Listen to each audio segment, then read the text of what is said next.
마지막 이슈는 요 얘기 좀 해봐야 될 것 같은데 정치 이슈입니다. 정통 정치 이슈. 네. 개혁신당 얘기. 아, 너무 이제 여러 엄중한 시국이기 때문에 얘기를 안 하고 싶은데 네. 너무 시끄럽게 이벤트를 많이 만들고 있어요, 선배. 그 방을 또 따로 팠더라고요. 그러니까, 네, 네. 방을 따로 파가지고 저는 개혁신당에 이미 들어와 있는데 또 새로운 방이 열려가지고 깜짝 놀라서 확인했더니 새로 네. 팠다.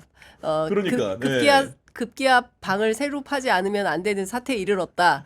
이제 허은하 대표하고는 안녕 결별이다. 이제 이런 것 같아요. 그런데 그 사실 얘기를 좀 들어보면 허은하 대표 입장에서는 본인이 이제 당 대표로서 실권이 있다라고 생각을 하는 거고 이준석 의원 같은 경우에는 개혁신당을 창당한 주체이기도 하고 네. 또 차기 대선에 나설 사실상 유력한 그 당의 대선 후보 아니겠습니까? 그러니까 자기 중심적으로 편제를 해야겠다고 판단해서 사무총장에게 더 많은 권한을 주려고 권한을 했던 주려고 것 같고. 하다가 이제 이게 트러블이 생겨서 결국 이렇게 극단적 대결로 가는 것 같은데 수습이 쉬워 보이지 않아요. 아마도 이제 허은하 대표가 쫓겨나거나 네. 이준석 대표가 쫓겨날 리는 없어 보이고 아마도 이준석 대표 중심 체제로 개혁신당이 새롭게 세팅되지 않을까라는 생각이 좀 들고 허은하 대표는 조금 어려워지지 않을까 생각합니다. 그러니까 말씀하신 대로 개혁신당 언론 공지하는 메신저 단체방이 이준석 의원은 원론 공지방으로 돌아왔다는 건데 이준석 의원 측 주장은 이제 원복됐다는 주장이에요. 원래 이제 내가 기자들 편의 제공하기 위해서 만들었던 방인데 사후에 이제 개혁신당이 창당이 되고 그런 공간을 대여했던 거를 원래 취지대로 다시 복구한 것이다 이런 건데 근데 누가 봐도 좀 약간 두 분의 이제 다툼이라는 것이 그 박인수 평론가도 보셔서 알겠지만은 너무 상호 비방전 막 이런 거잖아요. 유치하죠. 네. 유치하고요. 그 아마 저 같은 분은 없으리라 생각됩니다. 이제 요즘에 이 심각한 분위기에 개혁신당의 공개 최고위원 회의를 2시간 반짜리를 저는 1.6배속으로 다 봤어요. 어떠셨습니까? 네. 다 봤는데요. 일단 뭐 결론적으로 저는 이 당의 생명은 언젠가 끝이 날 가능성이 매우 높다고 생각하고 이제 뭐 망했다 끝났다 이런 표현으로 너무 단정지어서 말씀드리긴 좀 어렵습니다만 아니 어떻게 현직 당대표가 선임한 정책위원장은 오른쪽에 앉아 있고 해임한 전 정책위원장 이주영 전 정책위원장은 왼쪽에 앉혀놓고 그 자신의 이름표도 주지 않고 이제 이런 그러니까. 한지붕 두 가족을 그대로 기자 앞에 연출을 해버리고 중간에 주니까 또 밀어내더라고 내가 보니까. 그러니까요. 네. 뭐 반말을 하는 데다가 서로 삿대질하고 이게 사실은 봉숭아학단이라는 표현보다도 더 이게 그 표현 자체가 아까울 정도로 네. 촌극이었거든요. 근데 이게 결론적으로는 힘의 논리에 의해서 그리고 절대 다수가 이제 이준석 개라고 표현이 된다고 하면 허은하 개라는 인사들은 대부분 원외 인사들이고 힘이 없기 때문에 지금의 이 국면에서 아주 자연스럽게 밀려날 가능성이 높겠죠. 근데 다만 법조인들에게 물어보자니 이게 법률적으로 갔을 때는 이준석 의원 측 내지는 이제 새롭게 이제 당권을 거머쥐려고 하는 쪽이 쉽지는 않을 거라는 얘기가 굉장히 많이 나오고 있더라고요. 아 그렇군요. 네. 그래서 과거에 이준석 의원이 국민의힘에서 축출당했던 국면에서는 피해자였지만 이번에는 사실 가해자처럼 여겨지는 그런 보도들도 많이 있더군요. 저도 그 대목에 동의를 하는데요. 이게 이제 법률적으로 가버리면 쉽지는 않을 것이고 과거 바른미래당 사태가 다시 한 번 더 재현될 가능성이 높다고 보고요. 모르겠습니다. 이 싸움의 끝은 어디가 될지 모르겠지만 그 안에는 결론적으로는 국민은 없다. 네. 그런 결론이죠. 아니 그리고 이제 박관천 행정관님 같은 경우에는 정치 역사를 이제 높으신 분들을 많이 만나봐서 그런 건데 이 당이 보면 특이한 게 현직 대표 뒤에 대주주가 있는 거예요. 그러니까 그렇죠. 예전에 보면은 총수들이 예를 들면 나가 있다가 그 사이에도 이제 어떻게 보면 밀실 통치를 하지 않습니까? 그런 광경들 어떤 파국에 이르릅니까 보통은? 네. 그러니까 대표이사 뒤에 대표이사를 바지사장으로 내어놓고 대주주는 뒤에 따로 있는 거거든요. 네. 근데 요즘 우리 정치인들 행태를 보지 않습니까?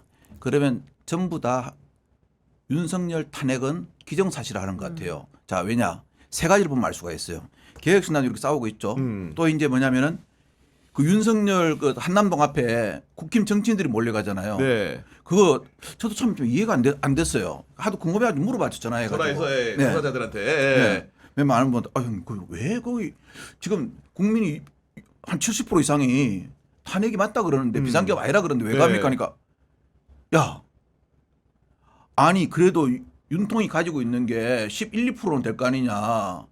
근데 윤상인이 제가 뭐 했다고 가서 이 싹을 혼자 다 죽고 있냐 둘이서 김민진하고 둘이서 그럼 쟤 둘이서 다 주워 먹게 놔둘 수 없지 않느냐. 그럼 우리도 같이 이 싹을 주워야지. 그게 무슨 말입니까? 결국 유는 아웃되고 네. 그 나머지 표를 갖다 우리도 몇 개 좀 가져와야 내 말 아닙니까? 또 우리가 얼마 전에 나온 여론조사 있지 않습니까? 더불어민주당하고 저기하고 2% 정당 지지율, 예. 2% 차이 났죠. 그것도 이미 탄핵을 기정사실하고 있는 거예요. 왜냐하면은 그게 예를 들어서 이제 물론의 민주당이 그동안 막 이렇게 어떤 이렇게 뭔가를 국민 민생을 위한 걸 제시 못한 것도 좀 있겠죠. 있지만 네. 이미 국민들을 거기에 나오는 국민들은 무응답층 한 18% 20%를 제외하고는 진보 대 보수의 어떤 대선 국면에 대한 대답을 하는 거예요. 아, 그 결집의 국면으로. 네, 결집의 예. 국면이에요. 그런데 이제 어떻게 하냐면은 그래서 제가 이제 얼마 전에 가서 인터뷰 갔다가 그 아주 우리나라에서 좀 이렇게 잘 나오는 그 여론조사 대표를 탁 만났어요. 그래서 딱 차를 한잔 하는데 제가 또 눈치껏 물어봤죠. 여론조사 왜 그렇게 나옵니까? 하니까 얼마 전에 뭐 해가지고 막 사실 더 많이 나온 적이 예. 있죠. 그럼 이제 이렇게 한대요. 간단하대요. 그게 어느 정당을 지지하십니까? 해갖고 더불어민주당입니다 하면 톡 끊는 거예요. 그 다음에 윤석열 대통령의 비상계엄을 지지하십니까를 물어야 되는데 네. 이거는 무응답. 그럼 어떻게 하겠습니까? 보수를 지지하는 사람들한테 물어보는 거예요. 그러면 당연히 이쪽으로 기울어질 수밖에 없죠. 그래서 그런 걸 보면은 지금 윤 대통령이 저렇게 지금 생각해 보십시오. 국군 통수권자가 별들을 갖다가 아니 무슨 서울구치소가 별들의 전쟁하고 있습니까? 거기다 다 몰아놓고 저렇게 구속이야 재판을 받게 만들고 그다음에 지금 장차관들은 완전히 바보 되고 있잖아요. 그러니까 네. 경호처 직원들마저 범죄자를 만들면서 저렇게 버티게 한다는 할 게 아니고 정말 국가의 녹을 먹은 공무원 출신이라면은 마지막 자존심은 지키면서 그것도 맞아요. 가장 낮은 형을 받고 가장 엄한 처벌을 안 받을 가능성은 본인이 스스로 가지고 자기 소신을 떳떳하게 밝히는 네. 거예요. 근데 그럴 가능성은 전혀 없어 보입니다. 아니 그리고 이제 국민의힘 의총도 이제 봤더니 어제 이제 좀 소동이 있었잖아요. 네, 네. 거기 김상우 의원 두고서 이제 너무 히틀러. 유치한 게 히틀러 얘기했죠. 네. 유대인이냐 뭐 이런 네. 얘기 한 다음에 앞으로 형님이라고 부르지도 너무 유치하지 마라. 않아? 그거는 좀. 그러니까 저는 이런 것 같아요. 네. 그러니까 평범한 시민들의 눈높이에서 볼 때 정치인들은 리더고 지도자들이거든요. 이러니 저러니 해도 전국의 각 지역에서 10만에서 20만, 많게는 25만의 또는 30만의 지역구 구민들을 대리해서 국회로 가서 대민주주의 체제를 이루고 있는 겁니다. 그런데 그 사람들이 가가지고 너 앞으로 나한테 형이라고 부르지도 마. 그러니까. 그 무슨 유치원생들이 수준인 거죠. 근데 그런 게, 그러니까 그 김상우 의원이 이렇게까지 얘기하기 직전에 본인 주장에 따르면 왕따도 있었고 뒷조사도 당했고 뭐 별의별 소리를 다 들었다고 하는데 이제 면전에 대놓고 그런 일종의 참 치기 어린 말을 하는 건데 그 네. 자체로 그렇게 얘기한 송원석 의원이 후져지는 거예요. 이거는 김대식 의원. 김대식 예. 맞아요. 김대식 의원이. 그러니까 그 자기가 형으로서의 어떤 체면이 더 깎이는 소리 아닙니까? 그러니까요. 아니 네. 형이라고 하면 이만저만해서 당신이 이런 일을 하고 있는데 나는 동의하지는 않지만 그래도 뭐 좀 잘 지내보자. 이게 형의 태도지. 야 너 앞으로 나한테 형이라고 부르지도 마. 이게 뭡니까? 그러니까 저는 좀 수준이 너무 저열하고. 그거 누구한테 배웠겠습니까? 아니 MBC 너 미우니까 내 비행기 타지 마. 제가 옛날 어렸을 때 있잖아요. 우리 아버지가 자전거 하나 사주더라고요. 제가 동네 갑자기 골목장이 됐어요. 저한테 까부는 사람한테는 그래요. 너 내 자전거 타지 마 그래요. 그때는 왜 그러셨어요? 그때는 이제 대통령 감이셨네요. 아니, 시골에서는 텔레비가 TV라 그랬죠. TV가 좀 귀했어요. 네. 그죠? 예전에 우리 그때만 해도 기밀 레슬링 하면 다 집에 모여요. 그러면 이제 그중에서 제가 딱 문 앞에 시키고 있는 거예요. 나 평소 미운 사람 너 들어오지 마. 너 들어오지 마. 이거나 너 내 비행기 타지 마 하는 거나 똑같은 거예요. 그러니까 저는 그러니까 이 국가의 수준 자체가 품격 자체가 완전히 저렴해졌다라는 겁니다. 그리고 그게 통용되는 조직이 국민의힘인 거예요. 그러니까 이를테면 특검법만 하더라도 사실 민주당이 수용할 만한 거 다 수용을 했거든요. 제3자 특검 하자고 해서 뭡니까 대법원장 특검을 대법원장 바꿨지. 네. 그다음에 이제 수사기간 줄였죠. 맞아요. 그다음에 네. 수사 인원도 줄였죠. 맞습니다. 네. 실제로 비토권도 없앴죠. 뭐 필요한 것 조치들을 거의 다 한 거예요. 그럼에도 불구하고 나 안 해.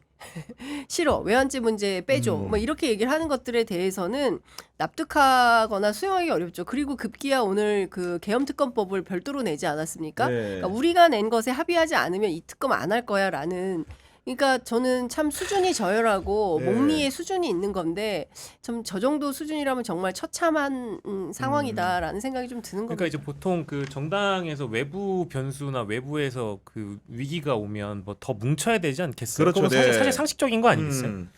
근데 지금 보면 범보수 계열의 정당 모두 어제 동일하게 그 집안 분란이 생생하게 다 생중계가 된 그렇네. 겁니다. 예. 게다가 뭐 명태균 게이트 이거 아직 지금 ING인 상황이에요. 예. 그리고 제대로 시작도 안 했습니다. 오늘 네, 밤에 10시에 또 본격적으로. 280개 뉴스타파가 음. 공개하면 뭐 어떤 인물이 또 어떻게 거론될지 아무도 모르잖아요. 근데 여기에서 형이라고 부르지 마라고 한다든지, 그러니까 이게 요즘 유행어로 이야기하는 뭐 짜친다라는 표현이 있지 않습니까? 이건 뭐 지금 내란 사태 이후에 윤석열 측의 모든 대처 방법도 다 짜치죠. 법비 만능주의로 흘러가고 있는 거니까요. 국민들이 다 알고 있는데 헌법을 위에서 군림하고 있는 이 어떤 윤석열 측도 문제지만 그를 대통령으로 옹립한 책임이 있는 정당 두 정당 모두 두 정당이라고 얘기하면 좀 죄송스럽네요. 그 정당의 이제 대주주인 분하고 네. 현재 정부 여당인 분들 모두 책임이 있는데 지금 그러고 앉아 있는 겁니다. 그래서 어제 굉장히 좀 한심스럽더라고요. 이게 내가 지금 보고 있는 2025년의 현 주소의 보수가 이대로라면 나중에 기대할 게 없겠다라는 생각이 그러니까요. 들더라고요. 네.